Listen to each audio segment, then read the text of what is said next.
네, 이재명, 윤석열 두 후보의 양자 토론 실무 협상이 또다시 결렬됐습니다. 토론 주제를 놓고 이견이 있었던 것으로 알려졌는데요. 설날 전날 열리는 이번 토론이 대선 판도를 가를 최대 변수로 꼽히는 만큼 양측의 신경전도 상당히 팽팽한 상황입니다. 자, 설날 밥상에 이번 토론이 얼마나 영향을 미칠지 최진봉 성공회대 교수, 서성교 건국대 특임 교수 두 분 모시고 말씀 나눠보겠습니다. 안녕하십니까? 네, 안녕하세요. 자, 오늘 주말이자 설 연휴 첫날인데요. 두 후보 별다른 일정을 잡지 않은 채 토론에 매진한 것으로 알려졌습니다. 오늘 어제에 이어서 오늘 이틀째 실무 협상은 결렬됐지만 토론에 대한 큰 공감대는 형성된 것 같습니다. 먼저 두 후보의 관련 발언 듣고 토론 시작하겠습니다. 우리가 신발을 하나 사도 다 비교해서 사는데 우리 국민들의 운명을 책임질 후보들을 국민들 앞에 비교 분석할 수 있는 그런 기회를 많이 드리는 것이 바로 우리의 도리다. 특히 양자 토론은 이재명 후보 측에서 연말부터 계속 여러 차례 제안을 해왔기 때문에 여러 차례 양자 토론을 좀 했으면 하는 게 제 바람이고, 또 질문할 것도 많고, 그리고 사자 토론도 협의되는 대로 하여튼 하겠습니다. 예, 양자냐 다자냐 옥신각신하던 끝에 설 연휴 기간인 31일에 양자 토론, 그리고 설 연휴 직후인 목요일에 2월 3일에 다자 토론에 이렇게 큰 틀의 합의는 지금 한 상태인데요. 이제 구체적으로 이제 토론을 어떻게 할 것인지 어제에 이어서 오늘도 양자 토론과 관련해서 실무 협상이 벌어졌지만 결렬됐습니다. 일단 날짜와 시간은 정해졌는데 그 구체적인 그런 그 방식에 대해서 이견이 있는 것 같습니다. 최진봉 교수님, 예. 이 지금 6시 31일 저녁 6시 국회의원회관에서 양자회담을 한다. 여기까지는 정해진 것 같아요. 예, 거기까지는 어느 정도 합의가 이루어진 것 예. 같습니다. 근데 문제는 토론 방식을, 주제를 놓고 지금 논란이 되고 있는 거예요. 예. 예를 들면 국민의힘 같은 경우는 주제를 정하지 말고 예. 자유 토론으로 하자 이렇게 주장을 하고 있고, 민주당은 정치, 경제, 도덕성 예컨대 이렇게 3개 정도의 주제를 나눠서 하자. 예. 이렇게 되니까 이제 논란이 되는 겁니다. 예를 들면 시간 분배가 또 이루어져야 되지 않겠어요? 만약 주제를 갖고 하게 되면 정치 분야 몇 분, 예를 들면 경제 분야 몇 분, 도덕성 몇 분 이렇게 해야 되는데, 지금 이제 국민의힘 입장에서는 그거 따지지 말고 아무거나 그냥 하자.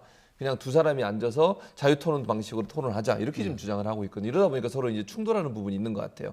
그래서 이 부분을 합의가 이루어져야 될 텐데, 이렇게 되면 만약에 이 토론 주제를 정하지 못하는 문제 때문에 부딪히게 되면 결국은 또 무산이 될 위험성도 충분히 있다고 보여집니다. 그러니까 지금 장소, 시간까지는 합의가 됐고 두 사람이 하는 것까지 합의가 됐는데, 날짜도 정해졌고요. 그렇죠. 근데 이제 어떤 방식으로 할 거냐, 이 형식의 문제에 있어 논란이 되고 있는 상황이거든요. 예. 그래서 이 어느 한쪽이 물러서지 않으면, 예컨대 아마 이제 양측이 이렇게 계속 부딪히게 되면 합의를 이끌어내기 위해서 좀 양측이 조금씩 양보하는 방법이 있을 수밖에 없을 것 같은데요. 그런 방법으로 협상이 이루어질지, 아니면 이런 방식으로 가다가 그냥 무산되고 사자 토론으로 가게 될지, 그건 좀 지켜봐야 될 것 같습니다. 예. 지금 어제 오늘 이틀 동안 협상하고 나서 결렬된 뒤에 서로 지금 내탓 공방을 하는 그런 상황인데요. 이 토론 주제를 이제 정하자는 것이 이제 민주당 입장이고, 국민의힘은 토론 주제 없이 자유 토론하자, 이런 큰 틀에서 본 그런 입장인 것 같아요. 어떤 속내가 있길래 이렇게 갈리는 겁니까? 네, 아무래도 이제 선거 전략상 유불리가 확실하게 갈릴 수 있다고 볼 수 있죠. 예. 그동안에 이재명 후보는 본인이 정책적 우위를 계속해서 주장해왔지 않습니까? 그래서 적극적으로 토론회를 개최하자라고 주장을 해왔는데, 그런 측면에서 정치, 경제, 또 복지, 또 지금 코로나 상황 대응 이런 부분에서 본인의 주장을 입증하기 위해서 정책 중심의 토론을 하자는 거고요. 반면에 윤석열 후보는 국민들이 그동안에 관심을 가졌던 이재명 후보의 도덕성 문제, 예를 들자면 대장동 의혹 문제라든지, 예. 또 최근에 불거지고 있는 성남 축구단 문제라든지, 또 형수 욕설 문제, 또 변호사비 대납 문제, 또 그동안에 여러 차례 이제 정책 공약 관련돼서 말바꾸기도 상당히 많았는데, 이런 부분의 도덕성 문제에 대해서 국민적 관점에서 검증해 보는 게 필요하지 않나, 이렇게 양측의 입장이 맞서고 있는데, 아까 교수님 말씀하신 대로 양측의 주장을 절충해서 정책 부분 한 절반, 그 다음에 도덕성 검증 문제 한 절반, 이렇게 타협하는 것도 바람직하다고 절반은 보여집니다. 자유 토론하고 절반은 주제를 정해서 네, 하고. 그렇습니다. 예. 그리고 국민들이 이제 관심을 가지는 결국은 이제 정책 능력과 예. 그다음에 이제 도덕성 문제거든요. 예. 그게 이제 절반 타협했으면 좋겠다는 생각이고 이제 국민들이 봤을 때는 그 동안에 이재명 후보가 토론을 잘한다, 예. 말을 잘한다, 이제 이렇게 정평이 나 있어서 아마 민주당에서는 토론회를 하면은 이재명 후보의 우위가 드러날 것이라고 보는 반면에 기대가 높으면 또 실망이 크지 않습니까? 그래서 단순히 토론에서 말 잘하는 것보다는 어떤 진실한 자세, 태도, 국민들에 대한 신실함 이런 전반적인 이미지가 중요하기 때문에 과연 이 토론의 결과가 어떻게 될지 좀 궁금하고요. 과거에도 대선을 앞두고 토론회가 여러 차례 열렸는데 보통 국민적 관심사가 큽니다. 보통 토론회 시청률이 한 15% 이상 되고요. 또 이번에는 설 전에 이루어지는 토론회이기 때문에 국민적 관심사가 큰데 좀 아쉬운 거는 그동안의 준비가 좀 소홀하고 또 방송사가 토론을 중계를 하지 않고 SNS나 유튜브로 중계하기 때문에 전 국민이 실시간으로 보기에는 조금 안타깝다. 이런 생각이 들고 법원에서 가처분 신청이 인용된 바와 같이 차라리 설 전에 기준을 통과하는 사자 후보들이 나와서 토론에서 국민들 앞에 오히려 장단점을 보여주는 게 조금 낫지 않았을까라는 아쉬움은 듭니다. 예, 사자 토론은 지금 윤 후보 측에서 일단은 2월 3일에 이제 하기로 하자 한 거고. 그렇죠. 원래 민주당에서는 사자 토론 31일 날 법원의 이제 가처분 결정에 따라서 사자 토론을 이제 수용할 듯한 태도를 보이니까 국민의힘에서 원래대로 TV 중계를 하지 않는 방식으로 양자 토론을 하자 이렇게 해서 이제 양자 토론을 이제 요구를 한 거고. 그렇죠. 거기에 대해서 이제 민주당이 이제 양자 토론도 하고 그러면 사자 토론도 하자 해서 두 개 다 받으니까 이제 결국에는 이제 날짜를 조금 분리해서 모레 31일 월요일 설 전날 양자 토론하고 그리고 연휴 끝난 다음 날 사자 토론하는 이런 식으로 지금 이제 정리가 된 상태 아니겠습니까? 네, 맞습니다. 그러니까 서 교수님 말씀처럼 저도 사자 토론을 먼저 했었으면 문제가 그렇게 커지지 않았을 거예요. 예컨대 그냥 법원이 판결 내린 것처럼 사자가 다 모여서 방송으로 하면 많은 사람이 볼 수 있고 일반인들 다 시청할 수 있지 않겠어요? 그렇게 했으면 아무 문제가 없었을 텐데 아무튼 뭐 국민의힘이 어떤 이유인지 모르겠습니다만 그걸 반대를 계속 했거든요. 양자 토론을 뭐 이렇게 특별히 고집하는 이유가 있습니까? 제가 볼 때는 이런 거예요. 1대1 구도를 만들고 싶은 의도라고 저는 생각합니다. 예를 들면 안철수 후보가 이제 가장 제가 볼 때는 국민의 입장에서는 같이 토론을 하는데 껄끄러운 부분이 있다라고 저는 봅니다. 개인적으로. 그러니까 윤석열 후보나 선대위 입장에서는 국민의힘 선대위 입장에서는 이게 한 분이 더 들어오면 2강 1중이 되는 거잖아요. 그거 자체가 부담스러운 거예요. 그렇게 되면 윤 후보 입장에서는 다른 세 후보가 모두 자신을 공격할 걸로 생각할 수도 있을 것 같아요. 그런 것보단 제가 볼 때는 그러니까 야당의 두 유력 후보라고 제가 말씀드려도 될지 모르겠습니다만 어쨌든 야당의 두 후보인 윤석열, 안철수가 같이 한 자리에 나오는 것 자체를 부담스러워하는 거예요. 왜냐하면 국민들이 볼 때 그러면 이 뭐 야권을 지지하거나 아니면 정권 심판론을 지지하는 분들 입장에서는 둘 중에 한 명을 선택해야겠다. 누가 더 잘하나 이렇게 볼 수도 있는 거잖아요. 근데 그렇게 보는 것은 윤석열 후보한테 도움이 안 된다는 거죠. 이재명 대 윤석열 이렇게 양자가 딱 쓰는 것이 1대1 구도를 완전히 만드는 거거든요. 근데 안철수 후보가 들어오는 순간 분산이 된다는 거죠. 그러니까 결국은 공격을 본인이 받을 거라는 것보다 왜냐하면 안철수 후보 입장에서 양측을 다 공격할 수밖에 없어요. 그러니까 윤석열 후보도 공격해야 되지만 이재명 후보도 공격을 해야 돼요. 왜냐하면 본인은 야권의 유력한 후보 중에 한 분으로 분류되고 있기 때문에 그렇거든요. 그렇기 때문에 공격을 많이 받는 것 때문에 부담스러운 게 아니고 1대1 구도가 아니라 1대2 구도가 되는 것 자체를 부담스러워하는 거라고 저는 보고요. 그렇게 됐을 때 안철수 후보와 윤석열 후보의 어떤 비교가 되는 그런 상황이 연출되는 것 자체가 별로 그렇게 좋지 않다라고 판단한 것 같아요. 그렇게 되면 지지율에도 영향을 미칠 수 있고 물론 뭐 토론은 어떻게 진행되느냐 두 사람이 어느 정도 토론을 하고 국민들이 어떻게 평가하느냐에 따라서 영향은 받을 수 있겠지만 그 자체가 본인한테 도움이 되는 것보다는 차라리 1대1 구도를 만들어서 여야 1대1 구도 본인과 이재명 후보의 이거는 경쟁이다라고 하는 어떤 구도를 만들고 싶어하는 것 같습니다. 민주당이 윤 후보 측의 선 양자 그리고 이제 이후에 이제 사자 토론을 수용한 배경은 어디 있다고 보십니까? 네, 일단은 지금 이제 여론조사를 보면 소위 말하는 이제 오차 범위 내에서 윤석열 후보와 이재명 후보가 이제 조금 엎치락뒤치락 하고 있는 상황입니다. 쉽게 말하면 이재명 후보의 지지율은 정체돼 있는 반면에 윤석열 후보의 지지도는 상당히 지금 상승하는 추세에 있거든요. 그런 측면에서 이재명 후보의 입장에 봤을 때는 양자 토론회든 다자 토론회든 이 토론을 통해서 윤석열 후보를 공격할 수 있는 기회를 만들어야 하지 않을까. 이런 측면이 첫 번째고요. 예. 그다음에 이재명 후보는 어쨌든 간에 대선 준비를 상당히 오랫동안 해왔지 않습니까? 그런 측면에서 본인이 여러 분야에서 정책적 우위를 가질 수 있다. 또 그동안에 토론을 많이 해봤기 때문에 토론의 기술이 본인이 뛰어나다. 이런 측면에서 양자 토론이든 사자 토론이든 받을 수밖에 없는 상황이라고 보여집니다. 예. 자, 뭐 이 지금 토론이 뭐 100% 31일에 열릴지 뭐 그 확신할 수는 없지만 이제 대체로 이제 열릴 걸로 이렇게 기대를 하고 이제 많은 분들이 이제 지켜보고 있는 상황 아니겠습니까? 그런데 토론이 성사되더라도 지금 앞서 말씀하셨듯이 이제 반반씩 이제 반은 이제 자유 토론하고 반은 이제 뭐 정책이 됐든 어떤 형식이 됐든 간에 이제 결국에는 서로 어떤 신상 리스크를 안고 있는 그런 상태 아니겠습니까? 그래서 이게 난타전으로 흐를 가능성이 있지 않겠는가 이렇게 전망하는 시각도 있어요. 그렇죠. 그런 가능성이 있죠. 특히 이제 자유 토론을 하면 그렇게 될 가능성이 높아져요. 점점.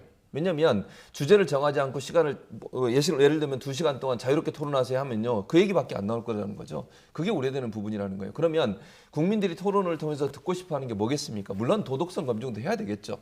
그러나 정책은 어떻게 할 거냐는 문제인 거죠. 예를 들어서 상대방의 약점을 공격하는데 시간을 다 쓰게 되면요. 정책 얘기는 하나도 못 합니다, 그러면. 그리고 그게 너무 네거티브적인 부분이 부각이 돼서 그 부분이 토론의 전체를 차지하게 되면요. 국민들은 상당히 실증을 느끼게 될 거라고 저는 봅니다. 그래서 일정 부분 제한을 둘 필요가 있다는 개인적인 생각이 있어요, 저는. 왜냐하면 자유토론을 하게 되면 지금 예를 들어서 윤석열 후보 입장에서는 뭐 서 교수님도 아까 말씀하셨습니다만 기본적으로 뭐 대장동 이슈뿐만 아니라 형수 욕설 문제도 그렇고 여러 가지 지금 논란이 됐던 이재명 후보 관련된 이 부분을 집중적으로 얘기할 거라고 저는 봐요. 그 부분에 질문하는데 거의 시간을 다 쓸 텐데 그렇게 되면 토론의 가치가 있을까요, 과연? 저는 좀 의문입니다. 그래서 정책적 부분들에 대해서 들을 수 있는 그러니까 국민들이 미래의 대통령이 어떤 정책을 가지고 자질이 있는지 없는지 이런 부분을 검증하는 기회가 돼야 한다고 저는 보거든요. 그래서 도덕적 검증도 필요하지만 정책적 부분이 반드시 포함돼야 되기 때문에 이걸 무작정 모든 시간을 다 터서 자유롭게 토론해라 이렇게 가는 것은 잘못하면 지금 말씀하신 것처럼 네거티브 토론전으로 흐를 가능성과 위험성이 있다는 점을 꼭 기억해야 될 것 같습니다. 지금 현 시점에서 뭐 여론조사가 지금 저희가 봐도 정확하게 지금 어떤 추세를 보이는 건지 알 수 없을 정도로 예측 불허 아니겠습니까? 그렇죠. 짧게 답변해 주신다면 지금 어떤 상황으로 보십니까? 저는 현재는 오차 범위 안에 박빙이라고 생각합니다. 여론조사 결과마다 약간의 차이는 있지만요. 그렇습니다. 그걸 누가 앞섰다고 얘기할 수 있는 상황이 아니에요. 여론조사 방식에 따라서 약간의 변화가 있는 것이지 제가 볼 때는 대체적으로 보면 오차 범위 내에서 박빙의 승부를 하고 있다 이렇게 말씀드릴 수 있습니다. 서 교수님은요? 네, 저기 조사 방식에 따라 조금 다른데요. 이제 소위 말하는 자동 응답 방식 ALS로 하게 되면 윤석열 후보가 조금 높게 지지도가 나오고요. 그다음에 전화 면접 조사를 하게 되면은 거의 동률 내지는 1, 2% 차이에서 왔다 갔다 하기 때문에 전체 한 20여 개를 평균해 보면은 윤석열 후보가 오차 범위 내에서 한 2, 3% 정도 앞서 있는 것 아니냐 이렇게 보여지고 있고 이제 과연 여론조사 추세가 중요한 거거든요. 이재명 후보는 지금 한 30% 초중반대에서 정체되어 있는 반면에 윤석열 후보는 20% 후반에서 지금 30% 중반으로 상승하는 추세거든요. 이 추세가 만약에 지속된다면은 한 1, 2주 뒤에는 조금 격차가 더 벌어질 가능성도 있다. 그렇게 판정해 볼 수 있겠습니다. 이번 토론이 지지율 추이에는 어떤 영향을 일정부에 영향을 미칠 수 있죠. 특히 이제 정책적 부분에서 토론이 이루어지게 되면 이제 아까 제가 말씀드렸지만 이건 대선은요 미래에 대한 투표입니다. 그러니까 미래의 대통령이 자질과 능력의 부분에 대한 부분들에 관심이 많아질 수밖에 없고 정책적으로 어느 후보가 더 준비가 잘 됐느냐 이런 부분이 부각이 되게 되면 여론조사에도 영향을 미칠 가능성이 높다고 보여집니다. 서 교수님은요? 이제 지금 이제 대선이 약 한 40일, 39일 정도 남았는데요. 설 지나고 나면 한 달여 남았습니다. 그러면 이제는 후보 인물 중심의 이제 아마 국민들이 유권자들이 관심을 가지게 될 거고 과연 후보들이 어떤 정책과 공약을 가지고 국민들한테 이렇게 홍보를 할 거냐 이런 문제에 대해서 관심을 많이 가질 거라고 보여지는데 단지 큰 변수 중 하나는 이제 구도가 어떻게 될지 조금 이따 말씀드리겠지만 지금 이제 이재명 후보, 윤석열 후보 또 2강이고 일중에 그다음에 안철수 후보가 있기 때문에 안철수 후보가 지금 한 10에서 15% 지지도를 받고 있다면 안철수 후보가 어떤 후보와 단일을 하느냐 아니면 지지를 하느냐 또는 뭐 지지선을 하느냐 이런 구도적인 변수에 있어서 안철수 후보의 선택이 대선 막바지에 가장 큰 변수로 작용할 가능성이 커 보입니다. 예, 이재명 후보가 지지율과 득표율은 다르다 이런 말씀을 하셨어요. 네.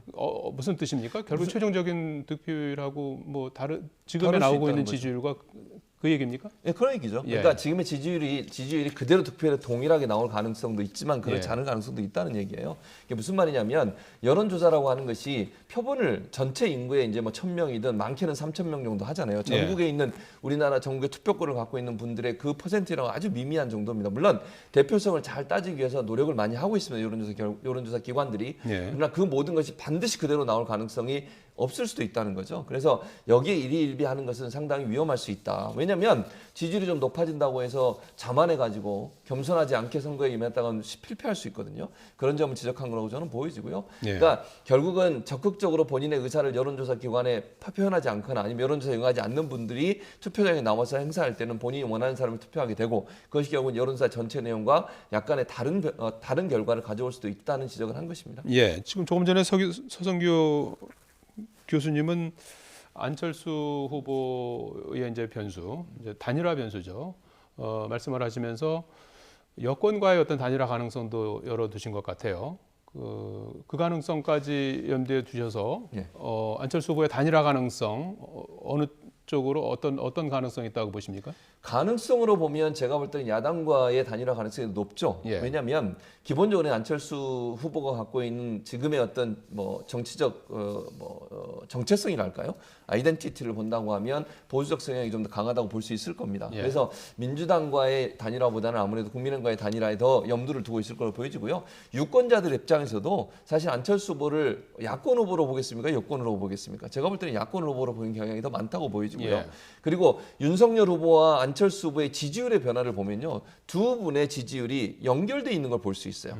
다시 말씀드리면 안철수 후보 지지율이 10%가 내려간 여론조사 결과가 있거든요. 그 결과에서 윤석열 후보 지지율이 40%로 올라갔어요. 반대로 안철수 후보가 15%일 때는 윤석열 후보 지지율이 35%예요. 이걸 보면 결국은 두 사람의 지지율이 연동이 돼 있어서 서로 영향을 주고받는 상황이다. 즉 보수 지지층에서 특히 정권 교체를 원하는 분들 입장에서는 둘 중에 한 분, 두 사람 중에 한 분을 지지하는 모양으로 볼 수 있기 때문에 제가 볼 땐 만약에 단일화 논의가 된다고 하면 야권과 단일화 논의가 되지 않을까 하는 생각이 듭니다. 예.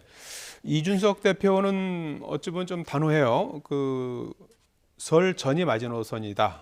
단일화는 없다. 이렇게 거듭 강조하고 있는데요. 이게 어떤 다른 복선이 있는 겁니까? 아니면 실제로 단일화를 할 생각이 아예 없는 겁니까? 예, 국민의힘 이준석 대표 입장에 봤을 때는 아무래도 그 안철수 후보를 압박해서 지지도를 조금 이렇게 떨어뜨리고 난 다음에 단일화를 하거나 또는 이제 공동정부론을 구성하거나 이런 측면에 봤을 때는 지금 안철수 후보의 지지도가 그래도 높은 측면일 때 단일화를 하기보다는 예. 조금 관리할 필요가 있다. 그런 측면에서 이준석 대표가 마지노선이라고 이야기했지만은 이제 설 지나고 난 다음에 2월 13, 14가 후보 등록일이고 2월 15일이 공식 선거운동 시작인데 그때까지는 아마도 이준석 대표도 어떤 방식으로든 어떤 시점에든 안철수 후보와의 후보 단일화를 노력하지 않을까 이렇게 예상해 볼 수 있고 아까 교수님 말씀하신 대로 아무래도 안철수 후보는 지난 4.7 보궐선거 때 오세훈 서울시장 예. 후보와 단일화를 했고 또 국민의힘과 합당 논의를 상당 부분 진척해 왔지 않습니까? 예. 그런 측면에서는 국민의힘 후보 윤석열 후보와 단일화 가능성 또는 공동정부 선언 가능성이 조금 더 높아 보인다고 판단해 볼 수 있겠습니다. 예. 자, TV 토론 단일화 이런 문제들이 앞으로 남은 선거 기간에 또 주요 변수가 될 것 같고요. 민주당은 오늘 이례적으로 연휴임에도 지도부 회의를 열고 추경 논의를 했습니다. 국민의힘에서는 홍준표 의원이 선대위 합류를 선언했죠. 관련 발언 들어보시겠습니다. 4차에 걸쳐서 한 번도 지원을 받지 못한 사람도 많이 있습니다. 대상 폭을 넓혀야 된다고 생각합니다. 그리고 300만 원 규모의 그러한 좀 더 두텁게 지원을 해야 된다. 최대한 빨리 선거에 참여해 주셨으면 좋겠다라는 정도 전달했고요. 많은 분들이 노력하셨던 걸 알고 있습니다. 그런 과정 중에 저희는 뭐 설 전에 잘 해결될 거라는 확신이 있었습니다. 예, 그저께 화이부동을 얘기해서 이제 합류가 임박한 게 아니냐 뭐 화이부동 사이좋게 지내기는 하지만 한데 어울리지는 않는다. 사전적으로는 그런 뜻인데요.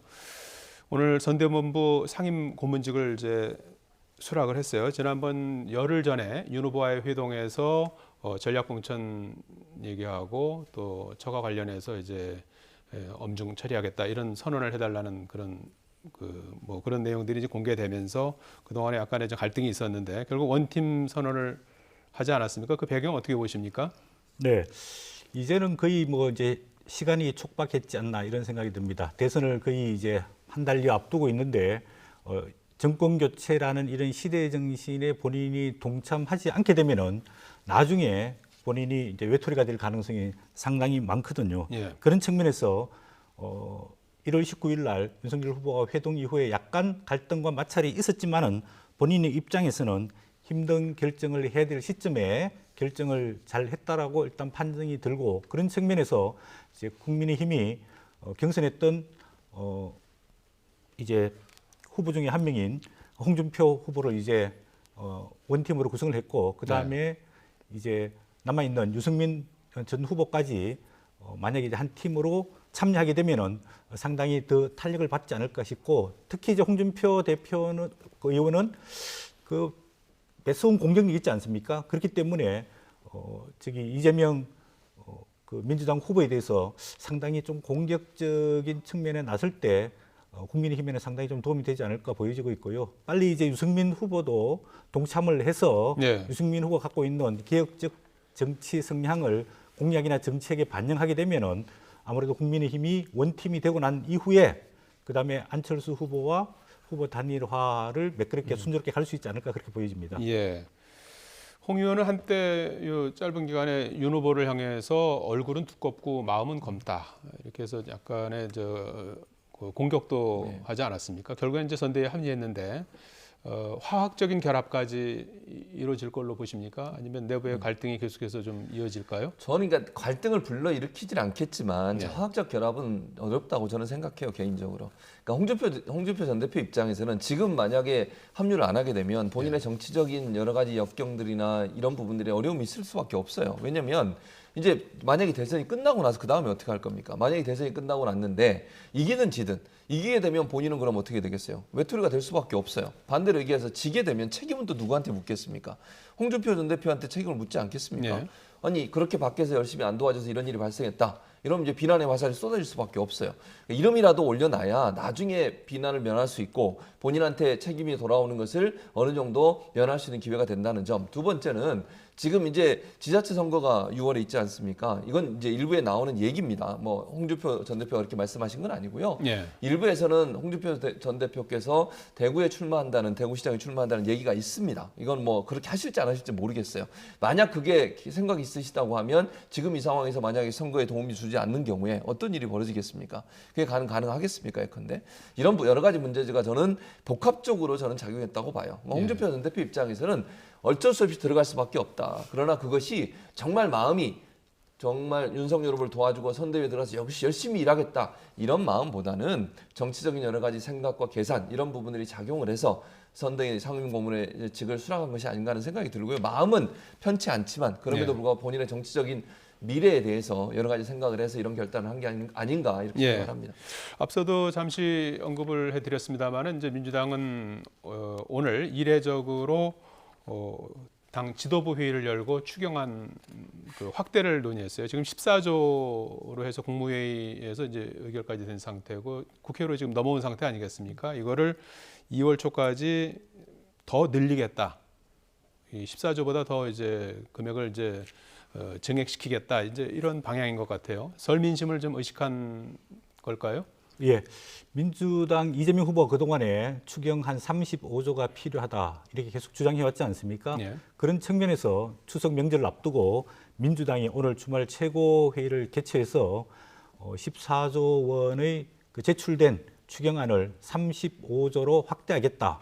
그리고 코로나로 인해서 그동안에 계속해서 손실을 보고 있는 소상공인들, 자영업자들을 빠짐없이 피해 인정률을 100% 인정해서 지원을 해주겠다 이렇게 이야기했는데 좀 이 예산안은 아무래도 민주당 단독으로 아닌 정부와 또 국민의힘과 또 다른 야당들과 충분한 협의를 할 필요가 있다고 보여지고 있고요. 예. 그렇게 해서 정말 엄정한 기준을 설정을 하고 그다음에 예산이 투입됐을 때 그만큼 소상공인과 자영업자들에게 실질적인 도움이 될 수 있으면 좋겠다 이런 생각인데 최근에 또 이재명 후보가 선거 후에는 뭐 당선 후 50조 원의 예산을 더 확보할 네. 수 있도록 하겠다 이런 자꾸 국민들로 하여금 좀 선심성 내지는 퍼주기 공약을 자꾸 제시하고 있는데 이런 부분에 대해서는 좀 국민들이 유권자들이 조금 엄중하게 생각해 볼 필요가 있다고 보여집니다. 예.